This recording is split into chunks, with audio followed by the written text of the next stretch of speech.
তো বন্ধুরা, গ্রামের এই মুক্ত সাফ হাওয়া কে না চায়, কিন্তু দেখবেন আমাদের দেশের অনেক ছেলেমেয়েরা 10-12 বছর হলেই এদের এই গ্রাম ত্যাগ করতে হয়। এর একটাই কারণ, পয়সা। তো বন্ধুরা দেখেন, প্রতিটা উন্নত দেশ আপনি দেখবেন, ওই দেশে দেখবেন ফ্রি এডুকেশন, ফ্রি হেলথ ব্যবস্থা সব কিছু আছে। তো আমাদের দেশে কিন্তু এগুলো নেই। তো আমাদের দেশে যে গরিব ছেলেগুলো, ওর বাবা মা যদি না পড়াইতে পারে, তো তখনই ওই ছেলে মেয়েদেরকে পাঠিয়ে দেওয়া হয় শহরে। কেউ গিয়ে পানি বিক্রি করে, কেউ গিয়ে চা বিক্রি করে।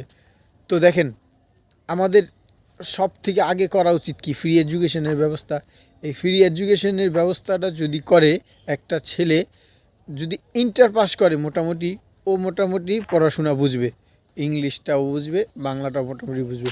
তো তখন দেখেন আজকের এই দুনিয়ায় ফ্রিল্যান্সিং বলেন, অনলাইনে